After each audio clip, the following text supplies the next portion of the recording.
देखिए, इस वीडियो में मैं आपको उन 6 चीज़ों के बारे में बताऊंगा जिनको जितना ज़्यादा बढ़ाया जा सकता है उतना ही ज़्यादा बढ़ाना चाहिए, पर हमेशा छुपा कर ही रखना चाहिए और बहुत ही ज़्यादा ज़रूरत पड़ने पर ही उनका इस्तेमाल करना चाहिए।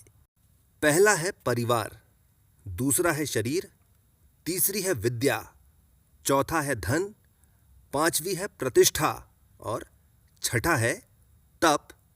छहों को समझिए। सबसे पहली चीज होती है परिवार। और देखिए, परिवार के 4 हिस्से होते हैं, जिसमें से पहला हिस्सा होता है पिता और पिता का परिवार, यानी पिता किस खानदान से आते हैं। दूसरा हिस्सा होता है माँ और माँ का परिवार, यानी माँ किस खानदान से आई है। तीसरा हिस्सा होता है वो परिवार जिसे आपके माता और पिता जन्म देते हैं। और चौथा हिस्सा होता है वो परिवार जिसे आप और आपकी पत्नी जन्म देते हैं। एक इंसान को यह चाहिए कि वो हर तरह की कोशिश कर कर अपने परिवार को आगे बढ़ाए और इस बात को हमेशा छुपा कर ही रखे और बहुत ही ज़्यादा ज़रूरत पड़ने पर ही अपने परिवार का इस्तेमाल करे। अब सवाल ये उठता है कि अपने परिवार के बारे में छुपा कर क्यों रखना चाहिए। और आप इस चीज़ को ऐसे समझ कर देख लीजिए कि या तो आपके ददिहाल साइड में या ननिहाल साइड में या कि फिर आपके भाई बहनों में कोई ना कोई ऐसा ज़रूर होगा जो या तो बहुत ही ऊंचा काम कर रहा होगा या कि फिर कोई बहुत ही नीच काम कर रहा होगा। अब इन तीनों ही परिवारों में कोई भी बंदा ऐसा होगा जो बहुत ही ज़्यादा ऊंचा काम कर रहा होगा, और अगर आप अपने जीवन में सफल हो जाते हैं तो आपके बारे में यह कहा जाएगा कि तुम्हें तो मेहनत ही नहीं करना पड़ी, सब कुछ थाली में सजा सजाया मिल गया। पर अगर आप असफल हो जाते हैं या असफल रह जाते हैं तो आपके बारे में यह कहा जाएगा कि इतने ऊंचे खानदान के होने के बाद भी आप कुछ नहीं कर पाए। वहीं दूसरी तरफ अगर आपके परिवार में कोई बहुत ही नीच कर्म कर रहा होगा तो अगर आप असफल हो जाते हो तब तो आपके बारे में यह कहा जाएगा कि ये तो होना ही था। पर अगर आप सफल भी हो जाते हो तो भी आपके बारे में यही कहा जाएगा कि पता नहीं क्या क्या कर कर आए हैं। देखिए, एक परिवार में सब तरह के लोग होते हैं और क्योंकि ये परिवार है इसको छोड़ा नहीं जा सकता, और इसीलिए अगर कोई अच्छा निकल रहा हो तो उसको और आगे बढ़ाना चाहिए, क्योंकि आगे चलकर हमें इसका फ़ायदा भी मिलता है। वहीं दूसरी तरफ अगर परिवार में कोई व्यक्ति गलत निकल रहा है तो उसको रोकना चाहिए, पर अगर उसने कुछ गलत कर दिया तो कुंभकर्ण बनना चाहिए, विभीषण नहीं।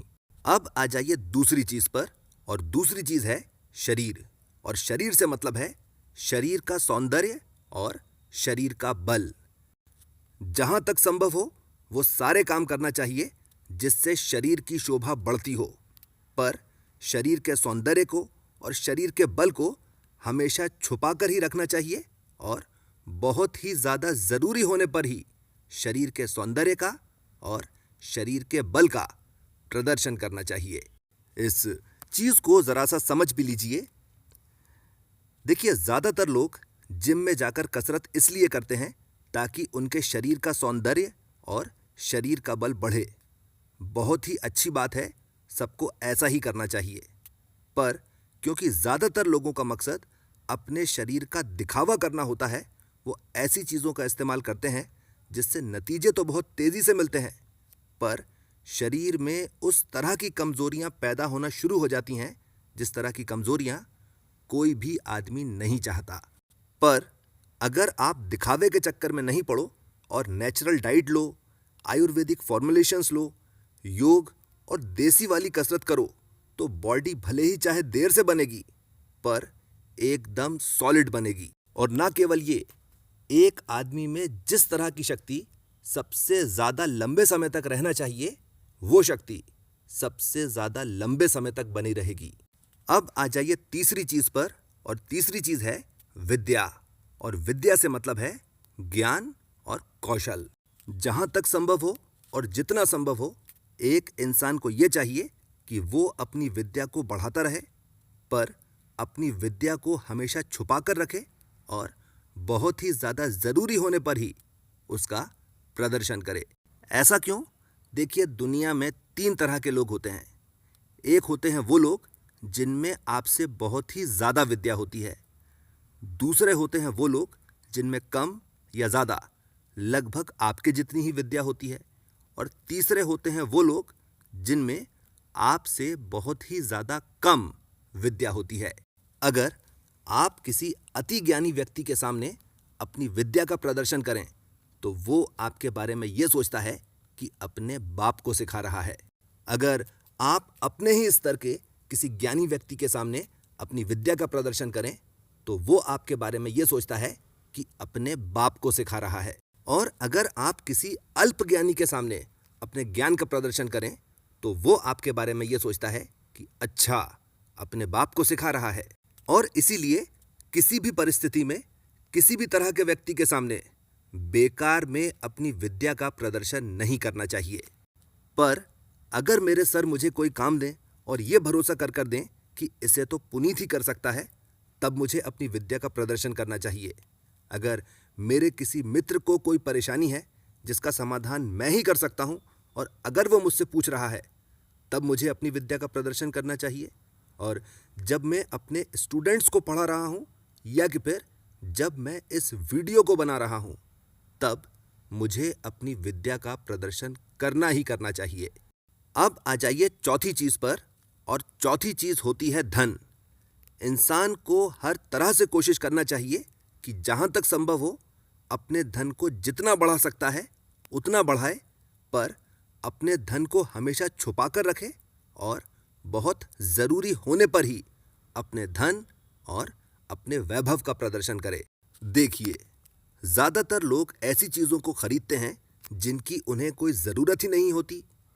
इसलिए खरीदते हैं ताकि उन लोगों को प्रभावित कर सकें जिन्हें वो जानते तक नहीं हैं, और उस पैसे से खरीदते हैं जो उनके पास होता तक नहीं है। और ये सारे के सारे काम स्टैंडर्ड दिखाने के लिए, झूठी शान बघारने के लिए और लोगों के सामने अपनी झांकी बिठाने के लिए किए जाते हैं। पर इसका सबसे बड़ा नुकसान ये होता है कि जब वाकई में पैसे की ज़रूरत होती है तब पैसा होता ही नहीं है, और उस वक्त उस पैसे का इस्तेमाल करना पड़ता है जो आपके पास होता भी नहीं है। इस चीज़ को ज़रा सा एग्जाम्पल से समझकर भी देख लीजिए। देखिए, वो लोग जो वाकई में बहुत रईस होते हैं, उनके कपड़ों से और रहन सहन से सादगी झलकती है और संपत्ति से वैभव। पर वो लोग जो अपनी पूरी जिंदगी में कभी भी रईस नहीं होंगे, उनकी संपत्ति से सादगी झलकती है और कपड़े और रहन सहन से वैभव। और ये चीज़ उनके साथ इसलिए होती है और होती ही रहती है क्योंकि उन्हें अपना पैसा दिखाना होता है। अब आ जाइए पांचवी चीज़ पर, और पांचवी चीज़ होती है प्रतिष्ठा। आप अपने जीवन में कितने लोगों की मदद करते हो, आपको क्या सफलता मिली हुई है, समाज में आपका क्या स्थान है और उस स्थान का कितना स्थायित्व है, इन 4 चीज़ों से किसी भी इंसान की प्रतिष्ठा नापी जाती है। देखिए, अगर आप अपने जीवन में सफल और प्रतिष्ठित होना चाहते हैं तो इसके लिए ये बहुत ही ज़्यादा ज़रूरी है कि आपके सफल और प्रतिष्ठित लोगों के साथ बहुत ही अच्छे संबंध हो।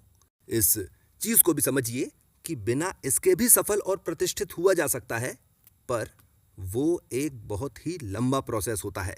अब सवाल ये उठता है कि आप किस तरह से सफल और प्रतिष्ठित लोगों के साथ अपने संबंध बना सकते हैं, और मैं आपको अपना तरीका बता देता हूँ। देखिए, मैंने अलग अलग जगहों से पढ़ाई करी है और बहुत सारे अलग अलग प्रोफेशंस में रहा हूँ, पर जहाँ कहीं भी रहा हूँ वहाँ के सभी लोगों के सामने मैंने एक अच्छी इमेज और उनके साथ अच्छे संबंध बनाए हैं।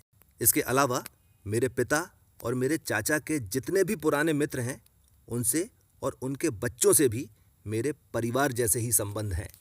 मान लेते हैं मेरा या मेरी जान पहचान वाले का कोई काम अटक रहा है। अब अगर मैं अपने स्कूल के या कॉलेज के या फादर साहब के या चाचा जी के किसी दोस्त को फ़ोन लगाऊं और अगर उनके सामने मेरी अच्छी इमेज है, मेरे उनसे अच्छे संबंध हैं, अगर मेरी बात एकदम जायज़ है और अगर वो मेरी मदद कर सकते हैं, तो क्या वो मेरी मदद नहीं करेंगे? अब चलिए ज़रा सा ये भी समझ लीजिए कि अपने स्कूल के, कॉलेज के और काम के दोस्तों के माता पिता के सामने और अपने पिता और अपने चाचा के दोस्तों के सामने अच्छी इमेज और उनसे अच्छे संबंध किस तरह से बनाए जाते हैं।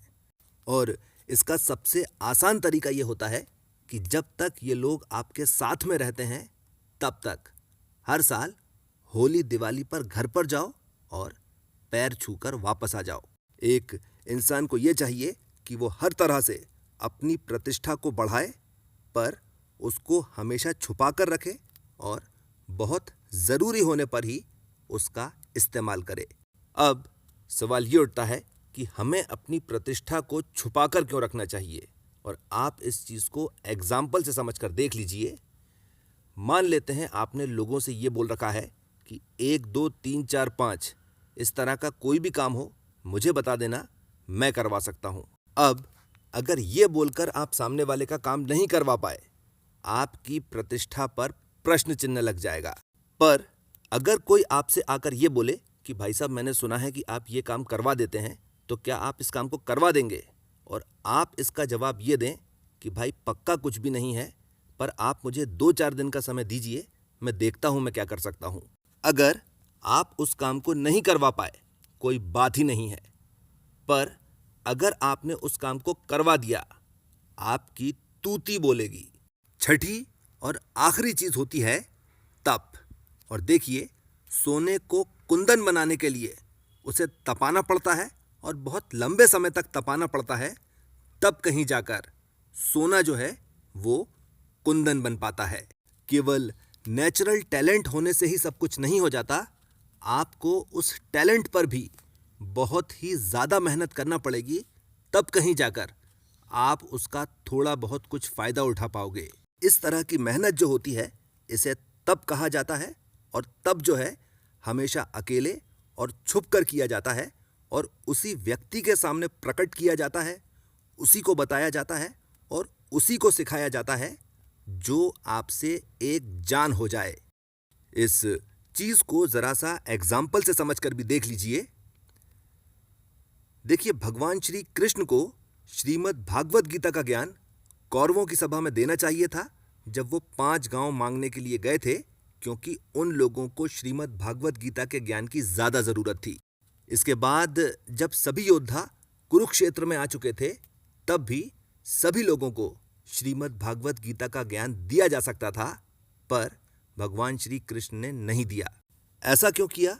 ऐसा इसलिए किया क्योंकि बताया उसको जाता है जो सुनने के लिए तैयार हो, और समझाया उसको जाता है जो समझने की योग्यता रखता हो।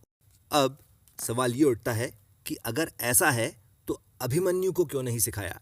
और इसका सीधा सीधा जवाब ये है कि महाराज अर्जुन जो थे वो भगवान श्री कृष्ण से एक जान हो चुके थे, और बिल्कुल इसी वजह से भगवान श्री कृष्ण ने उद्धव जी को भी गीता सिखाई है। और देखिए, ये इस वीडियो की आखिरी और सबसे ज़्यादा ज़रूरी चीज़ है कि अगर आप किसी चीज़ को, किसी ज्ञान को या किसी विद्या को अपने तप से प्राप्त करें, तो आप उस चीज़ को केवल और केवल उसी को दें जो आपसे एक जान हो चुका हो। इसके साथ मैं अपनी बात ख़त्म करता हूँ। आपने मुझे इतना समय दिया, थैंक यू वेरी मच।